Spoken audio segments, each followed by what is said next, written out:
925thebeat.com. 92.5 The Beat of Salt Lake is Dre Rocka. It's a Tuesday night, which means we are back with Rawk The Mic, a segment where we get to know our community members, our local artists. We get to know them a little bit, and then we play their music. Tonight, I got a cowboy in here. Yeehaw! I got somebody that has been traveling not only in the city, but across the nation, providing good tunes to people, brightening up people. He has a new album out that dropped this year. It's called All Together Now. He also has a new single that I heard. I hit him up on Threads. I said, you got a clean version for me? He said, Dre, I got you. So welcome my guy, Zac Ivie. What up, yo? We in the house. So, Zac, you got this new single. Yeah. Smoke. Yeah. It's called Smoke. What are we talking about on this single? What's up with, are you asking for smoke? Are we talking about physical smoke? It's all up to interpretation, but it's just maybe like smoke on the record or smoking after the show but no, really the song is more or less just my way of venting to people who just run it, just run it, and then come shake your hand at the show, come say what up at the show, and are completely different in person than what they appear to be online sometimes, I guess. So well, one thing that stuck out to me was F the pretend friends. Yeah. When you said that, is that coming from a real place? Is that somewhere where you had some pretend friends in your circle that you realize ain't really your friends? Yeah. I mean, as you travel down this path, you really start to find out people's true intentions. And so, that's just my way of venting. Music is my way of venting my issues that I have and things that I've seen. So, yeah, everything's really coming from usually like a place that I felt before. So, yeah, I've had those moments. I've had a couple of those moments in my lifetime. Try not to have too many of them. And that's why, you got to be selective with who you kick it with. Yeah, it sucks because you can't really choose. I mean, you choose your friends, but you can't choose what they do to you. Yeah. Right? You got to give up some type of trust. You got to get to know somebody, and they ruin it for themselves, right? Yeah, you got to let your guard down a little bit. And I think a big part about that is also too just being in the scene. A lot of people think that because you make music and I make music that we're just automatically homies. We know each other. We're this. And so either you owe me this or you owe me a verse, or why don't we work on something? And then as soon as you tell them a price, or as soon as you try to conduct actual business, you usually catch the middle finger. You usually catch some online posts or some side subtweets and stuff, and so, some subtweets and things like that. And so it's just like, yeah, man, I mean, realistically,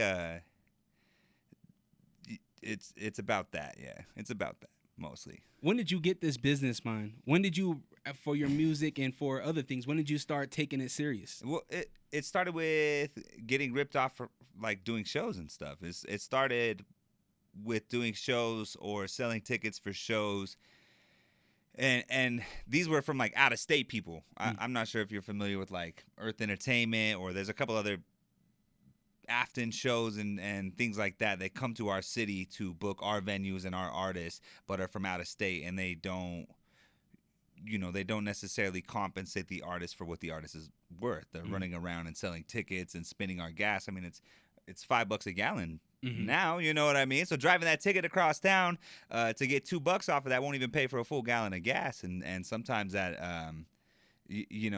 at one point in time that burned me. And when I say sometimes, it burned me twice, to where that's when I started to get it right. That's when I started letting people know, like, hey, you should just book venues yourself. You should just get tickets printed yourself and go make your money back.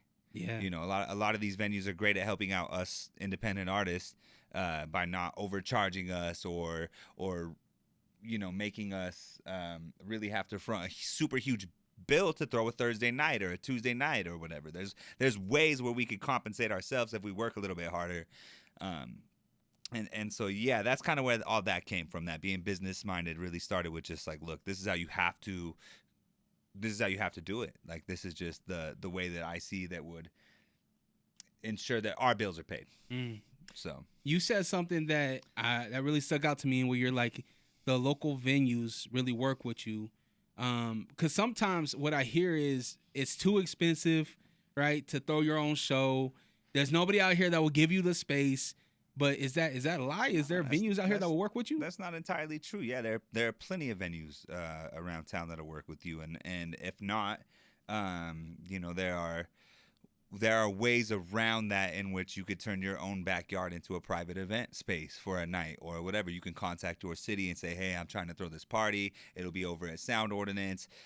Find a sound guy who's going to bring sound over to your place and do it yourself. Invite the neighborhood out. There's plenty of ways around it and especially during like us artists who had to work through COVID, we figured it out because nobody was indoors anywhere. Yeah. And the way that people...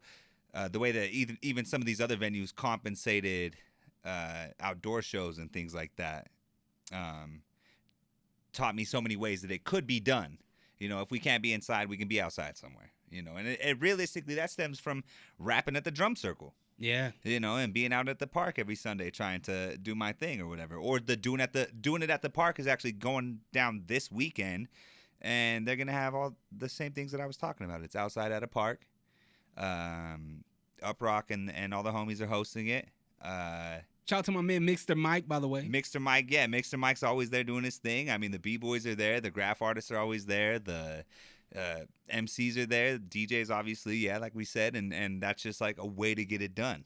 That's how it started. 50 years of hip-hop, that's kind of like, it's almost nice to throw a party sometimes in your backyard to get it done. So. It's a good reminder, right? Yeah. That you don't need big old lights. You don't need big old whatevers to have a dope show and to be moved by people's words and the beats that you feel. Exactly. Realistically, you don't even need a mic. Like if you can project loud enough, there's ways to get it done. But yes, the venues around here are awesome with working with us. And I could go, the list could go on and on, from the venues that SNS run to Soundwell to many of the other spaces out here that have allowed me into their home. So now I got artist Cowboy. I mentioned Cowboy. Zac Ivie up here is 92.5 The Beat of Salt Lake. And the reason why I say Cowboy is because I do see you on the gram riding horses. Yeah. So are you working on a ranch? What's going on there? No, that was a trade passed down from my grandpa, and this year he passed away, and we were left with the decision to basically either keep the thing going or cut it right there, and we just chose to keep it going. Were you close with Grandpa? I was really close with Grandpa. And he taught me some trades when it came to working with like these big animals, and it just sticks. It sticks. You learn it. It's cool. I mean, I could maybe say it's similar to dog training or, connecting with a species that really doesn't speak the same language as you at all. I'm allergic to him. My brother-in-law, he has a ranch up in Ogden. Dope. And big horses. I don't know what type of horse, like but draft huge. Horses, yep. Huge horse, big old butt, big old legs. And I'm like, and my wife was like, go ahead, hop on it. I was like, me, my big self up on a big old horse. She's like, you'll be fine. My brother was like, you'll be fine, Dre. Go up there. I was like, well, where's the saddle? They're like, you don't need no saddle. Go ahead, jump on it. Yeah. As soon as I got close to this thing, I don't know if it's because of the fine hair or whatever, but man, I was sneezing. I couldn't breathe. Swell up, yeah. Oh, it was horrible, but it's so beautiful. I touched the mane. I'm like, man, this is a beautiful animal. Well, it's cool, and it's cool to see humans' relationships with the equine breed, because humans and horses kind of go back. I mean, I wouldn't say as far as humans and dogs, but they go back, and so the relationship between human and horse is one that I've always been fascinated with. I always love studying the great horse cultures and steppe cultures of like the Asian plains and steppes. If you go and study like the Mongolian horse history, that stuff's crazy. They be riding horses at like 4 years old, shooting bow and arrows off of them. Not only that, but using eagles the message. You know what I mean? It's like, all right, cool. Let's try to figure something out. There's something there. I don't know what it is, but yeah. So Zac, you mentioned that you grew up, right? Being a I say cowboy. I don't know if it's the right term, but doing this work on the ranch, on the farm, it's in your blood. Yeah. From your grandpa. Yeah. So what does family mean to you? Oh man, family. I mean, family to me is a little bit different than maybe how some view it, because family is not always like a blood type situation. But family to me is just your circle. It's everything. It's your inner circle. It's the people who care about you in your worst moments and in your best moments, and look at you the same, and will criticize you in your heights just as much as they will help boost you up in your lowest of lows. You know, family is softness, family is gratitude, and you know, when growing up, I wasn't on the farm as frequently as I would like to be. I was more or less in like a boxing gym. And had no relation to any of those guys in that boxing gym, but they were my family at one point in time as well. Just as much as like Grandpa was with the horses and things like that. So, yeah, man, family's just kind of it's who cares for you in those moments, in those upper moments and those lower moments, and who you care about in the same type of moments. So. It's 92.5 The Beat of Salt Lake. Dre Rocka, Rawk The Mic, a segment where we get to know our local artists here in Utah, get to know them a little bit more, and even play their music. I got Zac Ivie up here. Now, Zac, you are a man that is married. You don't got no other chicks in your life no more. You're one woman man. Hopefully I came out right.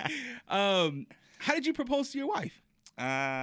We were actually out of town doing a show. I was out of town. She came with us on a trip to California, and I knew I was going to propose for the trip. I was trying my best to hide the ring in the luggage, make sure she didn't see it, make sure she had no hints or whatever, and we went to Newport Beach. We went and rode bikes along the boardwalk, and I walked her out to the sand. I made her drag bikes for like a half a mile. And the whole time she was just mad about dragging the bike. But then we got to the beach, and I told her I was taking a picture, and by the time she turned around, I had a ring out. So, and what was the reaction? She said, "What did she say?" She said, "Wait, really?" She said, "Wait, really?" I was like, "Yeah, really." So there's always a take two, right? There's always like a what? Like, are you serious? Yeah, wait, no, right now? My wife told me, "Psych, you're just playing, right?" But I guess I'm a little different though, because I was with my wife for 8 years before I actually proposed. Don't ask me why. Yeah. I mean, just chilling. Everything's fine. You know what I mean? Cool. Everything's cool. Hey, why bring a ring in the government into it? You know what I mean? Yeah. I think I think it's beautiful when you can lock it down, start a family, and do all this stuff. Yeah. You mentioned that you were out of town on a show. Mm-hmm. So what is it like? What are some of the challenges that you face being a traveling artist? Oh man, being away from home, it's you know, don't get me wrong. In the cities that I've been in, they've always made it feel like home, at least for the time that the show is there. But when you're back at the hotel room, you know, maybe Ghost Adventures is on in the hotel room because that's what you watch when you're out of town. It's just like, and you really start to appreciate what home is and what home means. My studio's at home, my dog's there, my beautiful wife's there. We have our own little like kingdom that we've built in the last like little bit, and so it's just like, yeah, you really start to miss that when you're out of town, and then you're driving again to the next city just to rock. And again, for 3 hours, 4 hours, or however long the show goes, you I wouldn't say forget about it, but you're distracted because of the stage time, because of the, you know, set times and the merchandise and chatting with people. But again, there's always that point at like 1 o'clock in the morning where you drive back to the hotel and you're like, I could just use home right now. Yeah. So yeah, there's a lot of challenges. I mean, communicating, staying in touch, staying authentically in touch. Mm-hmm. That it's really hard to personalize everything through a phone sometimes. So, or through text or whatever 5 minutes you got. So yeah, it's hard. At any point in your career, have you lost that touch within yourself? Did you had to be humbled at any point? Yeah, I mean, any of us artists who went through COVID, we got humbled real quick. You know, we got humbled real quick on A, how important the shows actually were, and B, how important you know, the listener is, the person who's at your show. Yeah. And yeah, I've been humbled a couple of times in this game. You'll be on top for a little bit, you'll be riding pretty high for a little bit and forget about it, and then next thing you know, you're back to being a hungry artist again. You know, you're back to trying to pay the bills. And I tell everybody that. I'm like, in this city, everybody has a season, right? It goes in waves, right? It's straight seasonal, yeah. And so when I see somebody on an off season, right, where they're at right here, I guess you would say I'm below level. Yeah. I see a lot of envy and jealousy, and that's when you see people post things that they probably truly don't mean. And so that's why I always tell people, like, no, man, it's a wave. It's a wave. Dude, just ride it. Yeah, just keep playing. You know what I mean? Keep throwing your dice. Keep putting pen to paper. Yep. Keep putting songs out. I mean, realistically, as slow as I feel like this year has been for in-state shows for me, I got off. I mean, me and Dumb Luck went on tour with Greaves earlier. Was that the one Ocelot was with you guys? No, Ocelot wasn't with us on that one. But we just got back from Colorado, so that was after. We just went and played Aggie Theater with Ocelot. I've had more out-of-state shows than in-state shows when it used to kind of be like I was booked here like every weekend. Yeah. And it's just that's the way it be sometimes. And so there are times in between then when I'm like looking at myself like, man, well, is this a slow season or is this just the season where I got out more?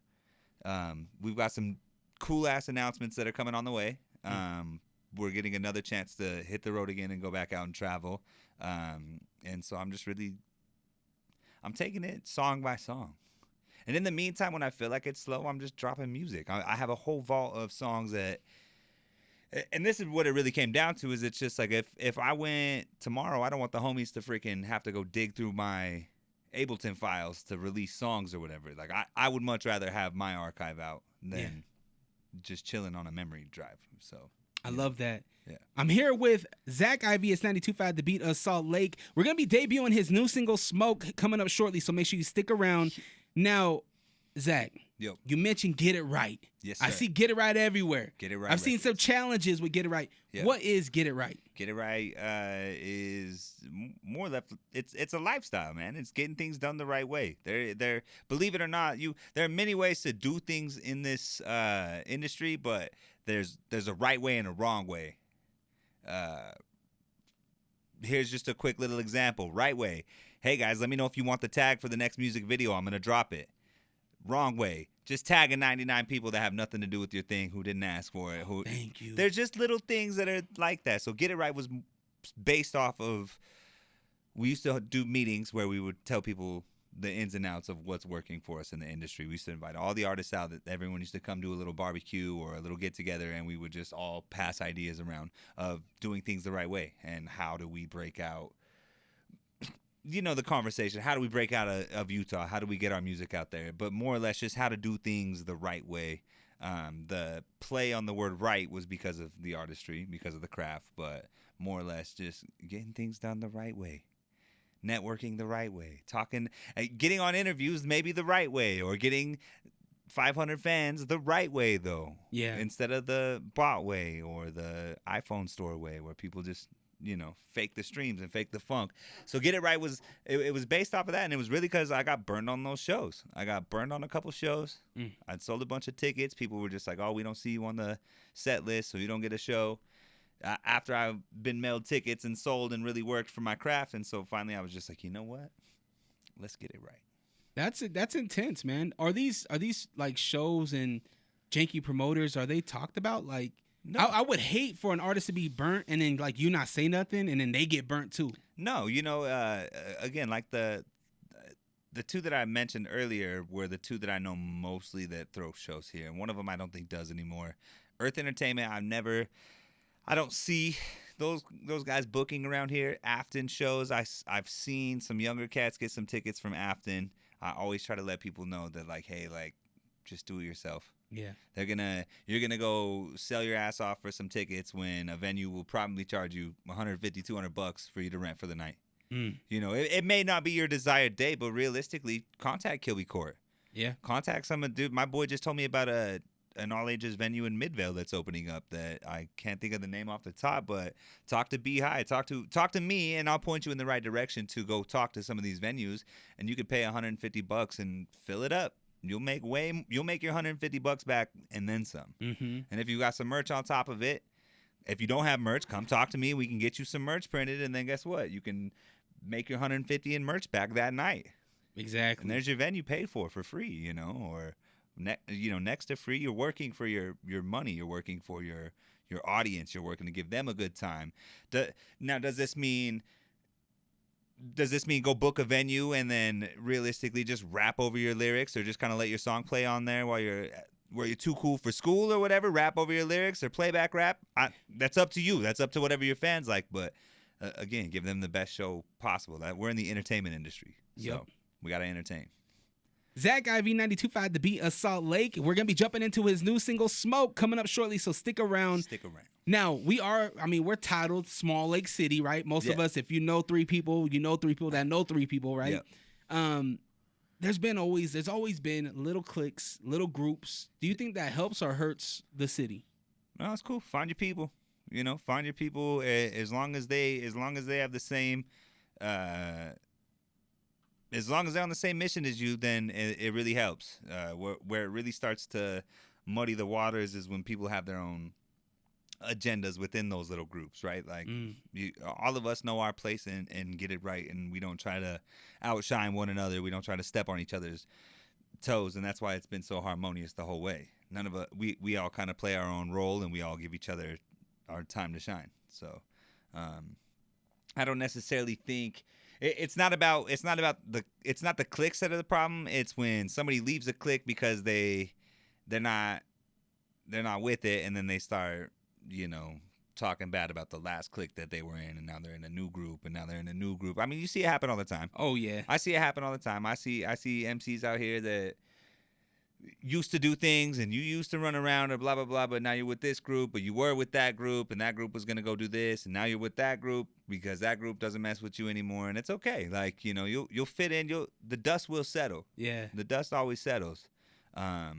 Whether it's at the top, the bottom, it's kind of up to their character, realistically. But there's a lot of sick cruising groups out here. Absolutely. Like, a lot of talent. A lot of talent. Yeah. A lot of talent even within cruising that don't really like get it right or whatever. Like, there's still a lot of talent out there that we still rock with. So, I can't say that that's many crews that don't rock with us, because we usually try to keep things pretty I've never heard anything, so that's I've never heard nothing negative. I hope we're cool out here at least. Damn. But yeah. So we're going to be jumping into the new single, Smoke, here shortly. Zac, I want to know, what did you want to be as a kid? Young Zac Ivie, what did you want to be when you were growing up? I'll tell you what I didn't want to be. I didn't want to be regular. No regular shit around here. There was never a direct pathway to it. We weren't going to be regular. That's all I know. So, what does that look like? Where does that come from? Was that inspired by something you've seen, something you felt? A person in your life? I think just growing up here, man. I think in my personal life, I mean, while most people play football or baseball, I joined a boxing club. While most people, had their career paths, mine's a little different. I'll tell you this: I was teaching in high schools rap and writing before I even got my GED, before I even graduated high school. Wow. I was a dropout teaching in high schools before I got my GED, and that was because of rap music. But it's like, my path was different. My path was a little bit different, but it didn't mean that I couldn't do it. It didn't mean that maybe I didn't go to school to become a teacher, but I was teaching. Not the regular way. That's pretty incredible, man. Yeah. I love it. Thanks. So what are some advice that you would give a young entrepreneur? You mentioned everything that you have your hands in with the printing business, creating your own music, having a studio in your house. Like, what advice would you give a young entrepreneur? If you're, if it's the 9-to-5 thing that really bugs you, when you become your own boss and when you become your own business, it's not even 40 hours a week. It's just 24/7. You don't shut it off. So just be prepared for that. Be prepared for it to feel mundane sometimes, and push through that. If you keep leaning into the wall, it'll give. If you keep leaning into that life is gonna push back. The mold is gonna try to put you in it. Don't go in it. Just push against, and eventually it'll just cave. You'll create your own mold. You'll create your own balance and routine of sleep and fun and play and work. What is Zac Ivie proud of himself? I don't know, man. That we're still here, I think, that we're still here. We're still doing it. We're still, making music, going on tours. We're still doing the damn thing, even though there was a lot of times where it was just like, for what? For what? So what makes you keep going? Why do you still have this love? Why do you keep going even though you're probably, neck dead and deep and I shouldn't say neck deep in debt, but like it doesn't pay the rock star type of amount of money. Yeah. Especially at the level I'm at, I don't do this for the monetary gains. The thing that keeps me going is like you guys, all you who tune into this like right now. That's why. It's because I have people who believe in me. I have people who stand in my corner, who send me messages like, "Hey, yo, this song got me through this," or "This song got me through that." Like that's it. It wouldn't be. If I was doing it for the money, we would have quit a long ass time ago. That is for damn sure. But it was the messages of the homies, and even like the homies who aren't here anymore, who used to just message me and keep that shit going every week or whatever. It's like that. That's why. So. Well, I want to jump into a segment called This or That. Here we go. Oh, shit. So I'm gonna give you some. This or that type of things. You have to choose one. All right. Yeah. Okay. First one: day at the ranch or day at the studio. Today, day at the ranch. Today, day at the ranch. Yeah. Boom bap or trap. Boom bap. Yeah, I'm a boom bap fan. Okay. Boots or sneakers? Sneakers. Rocking a show or being in that boxing ring? Rocking a show. Okay. Don't like getting punched in the face? Exactly. Yeah, exactly. All my friends in MMA and boxing, they're like, yeah, I like the process. I like training and stuff, but getting punched in the face sucks. That's the part. They asked Gene Foreman one time, they said, hey, man, when you go in there, like, how do you not get hit in the face? He just said, don't go in there. Yeah. All right, steak or chicken? Chicken. Okay. Cold brew or a glass of wine? Cold brew. I'm a brew guy. Yep. Okay. U of U football game or Utah Jazz game? Let's go Utes. Okay. I'm going to try to catch a football game this season. Yeah. All right, nice hike or a day at the lake? Day at the lake. I'm a lake guy. Tropical or earthy vacation? Tropical. I like tropical. We're earthy here, We're earthy here. Okay. Tropical. Let's go. It's see nice some palm sandy trees. beach. Yeah, let's do that. Okay. All right. Exotic or classic car? Classic car. All Together Now or Wish Kid? Oh, all together now. All together now. Why do you pick your latest project? All Together Now got me through more. All Together Now as like a writing process got me through. I mean, essentially got me through COVID. That's what I was doing during quarantine and stuff, was writing that album. Wish Kid had came out right before. I was a little bitter on Wish Kid because Wish Kid dropped March 2020. COVID dropped its album the same day. Yeah. And it beat me out, dude. It did big numbers, So I was like, but yeah, Wish Kid was just, it was a project that I'm still very proud of Wish Kid. I still love that project. But, All Together Now, I got the Master Ace feature on it. It was all kind of coherent with production from the same producer. And yeah, just, that's more my style of project, I feel like. No doubt. Now, we're going to be getting into the single Smoke. Mm-hmm. Is Smoke going to be off of a bigger project, or are you just throwing out a Lucy? I think Smoke is in the process of, all the singles are kind of in the process of being put on a larger project that we'll plan on finishing up early next year. It's kind of a collaborative of all my past stuff. And then when the album comes out, hopefully I'll have some new things written for it to kind of tie it all together. So, yeah, it's kind of part of we have different covers for everything. And again, just going back to I need to dump the archives to people. I have songs sometimes where I'm like creating new songs right now, but I still have old songs that are finished, that are written and just not out. And so Smoke was one of those. Smoke, so it's produced out of Ogden. Cleash is on it. Oh, okay. It's featuring my boy Titan the Quiet Boy, who's my one of my longest friends. He lived in Florida for the past 10 years. He's back now. And yeah, so it's produced by Cleesh, and Cleesh sent me a number of like different trap beats and was like, here, like, see what you think of these. So I have another one that's done by him that's actually called Knockdown that is going to be released soon, but, you know, just kind of mixing that one's different than the last two I released previously. Like the two I released before that were a little bit more boom bappy, Smoke's a little bit more on like the trap side, newer wave side, so yeah. No doubt. Well, it's 92.5 The Beat of Salt Lake, Dre Rocka. This is the Rawk The Mic segment, our chance to get to know artists right here in the 801, right here in Utah. What I want to do now, Zac Ivie, I want you to give us your socials, and then I want you to introduce your single. Yo. Zac Ivie on all platforms. ZACIVIE. Guys, we're on 92.5 The Beat with Dre Rocka, and you were listening to Smoke. Let's get into it. I should start calling you Thomas. Hey, you're Thomas. Hey, what up, Thomas? Pulling up like, whoa, give me more. Hey, he ain't want no smoke. The way I turn him into ghosts. Why I always do the most. Yo, by the teacher when she see me at the show.